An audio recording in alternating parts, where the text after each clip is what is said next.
Bonjour, bienvenue à tous, bienvenue sur cette vidéo. Je vais donc décortiquer un tirage effectué avec le tarot de Marseille par rapport à une question réelle qui, dans ce cas-ci, était: mon conjoint est parti il y a 3 semaines. Est-ce que je peux espérer son retour ou est-ce que la séparation est définitive? Donc première chose, ici on ne travaille pas avec un tirage en croix, mais on travaille avec 3 cartes de base qui vont représenter un tableau qui va donc être la photographie, si vous préférez, de l'instant présent avec une connotation passé, présent, futur. Donc passé pour la carte qui est tout à gauche, présent pour la carte centrale et futur pour la carte qui est tout à droite.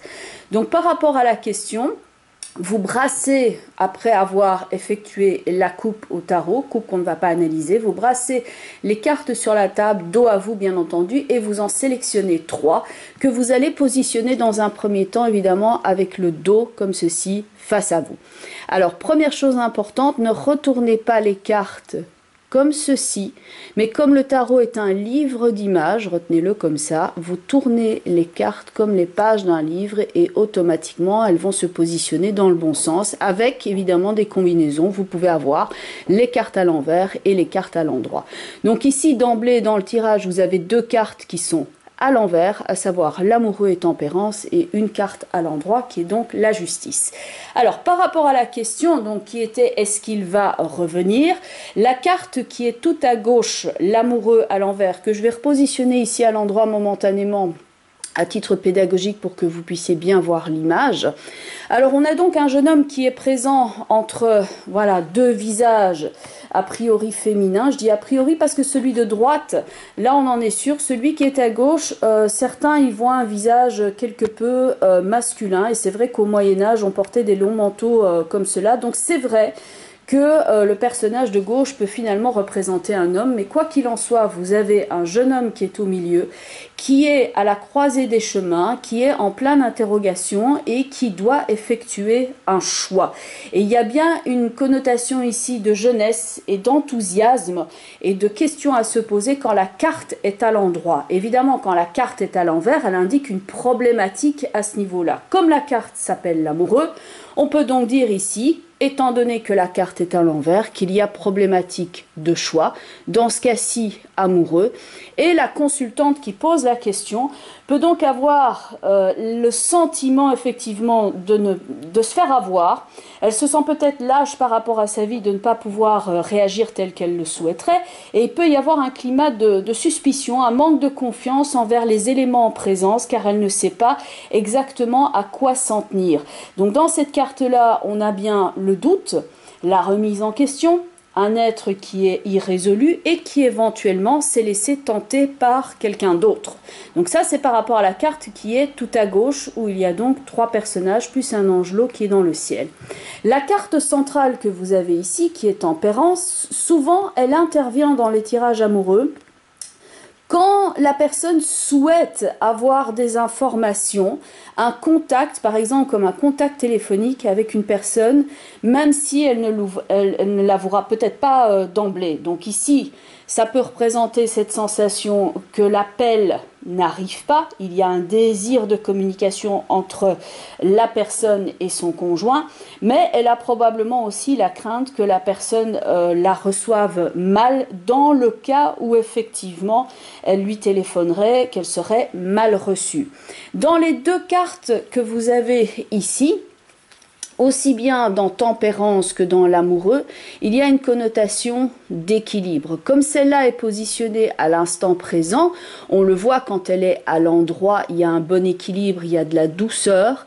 Probablement quand celle-ci est à l'envers, exprime-t-elle non seulement le désir d'un appel téléphonique et un désir de retourner à la normale, puisque tempérance semble regarder la justice où on a une situation bien équilibrée, mais que c'est probablement pas elle qui va décrocher le téléphone, elle attend le retour. Alors, point de vue de la tempérance à l'envers, on peut avoir cette sensation aussi de grand vide, de n'exister pour personne, et il y a probablement un grand sentimentalisme, la sensation de se laisser déborder par les émotions, celle-ci étant à côté de l'amoureux. Donc beaucoup d'instabilité, beaucoup de doutes par rapport aux 2 cartes qui sont situées à gauche.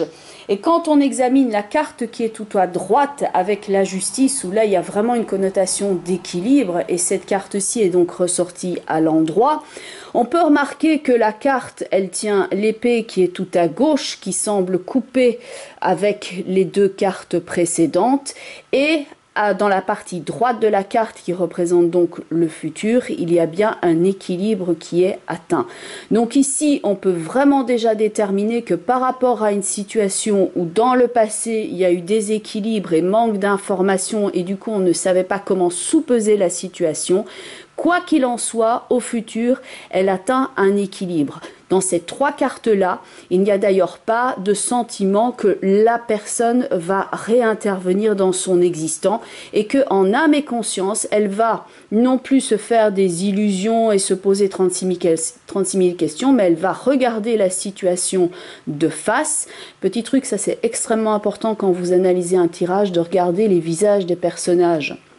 Certains regardent avec une impression de douceur, comme ceci, quand on incline la tête, automatiquement on a une idée de douceur. Quand on regarde face, d'ailleurs l'expression le dit, on fait face à la situation. Donc ici, en âme et conscience, elle va arrêter de se faire des illusions, elle ne va pas se laisser déborder par les émotions et elle va enfin pouvoir trancher avec l'existant et prendre une décision en conséquence. Et cette décision peut bien entendu ici passer par une étape comme un divorce, qui est donc une étape légale comme la justice vient le signaler ici. À noter que vous pouvez avoir également des informations sous-jacentes par rapport au tirage.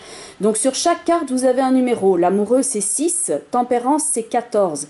14 et 6, vous avez la carte du jugement qui est là en information sous-jacente, où on voit une forme d'annonce qui est effectuée. Étant donné que les deux cartes, l'amoureux et tempérance, sont à l'envers, on peut supposer que la nouvelle, c'est comme si le jugement avait été à l'envers, qu'il y avait une mauvaise nouvelle à laquelle on ne s'attendait pas, quelque chose qui n'est pas agréable qui a été déclaré.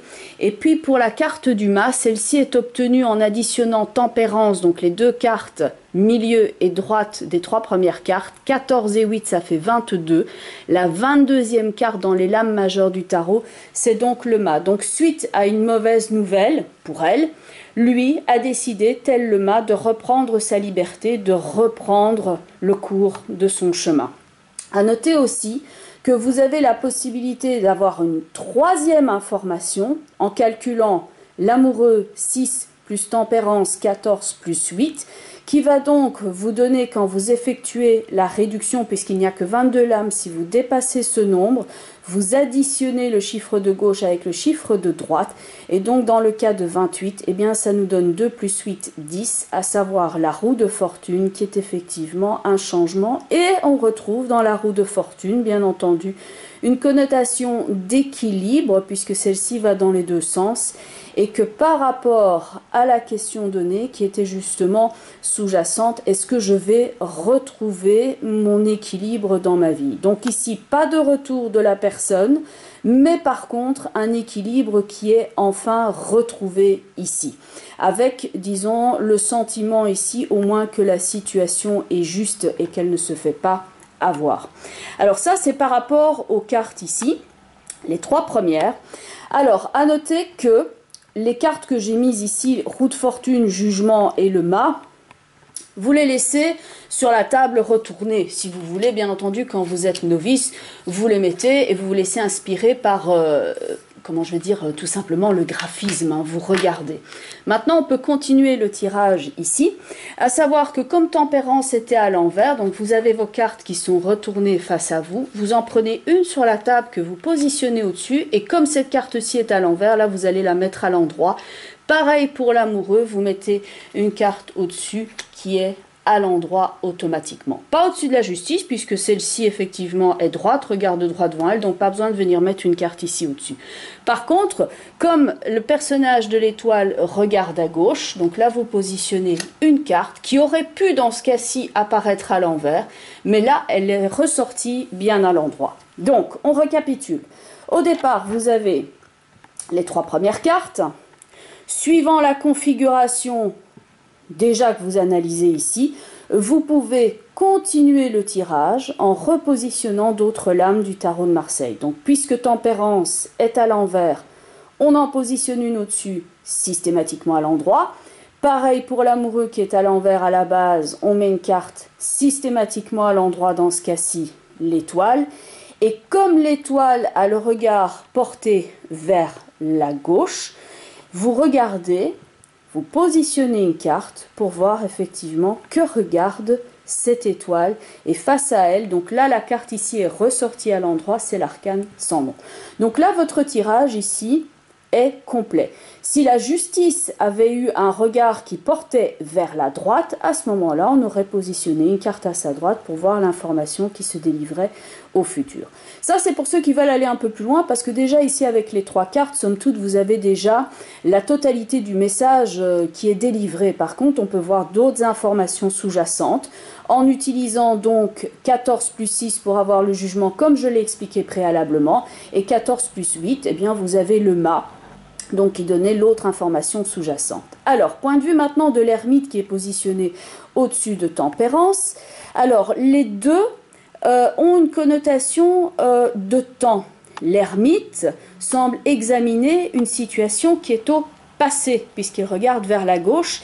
Et Tempérance, il y a donc la racine dans le mot temps qui intervient, quelque chose qui n'arrive pas, où on est dans la confusion, où on est dans l'attente. Et effectivement, l'ermite représente cette notion de temps également et vient quelque peu insister dessus.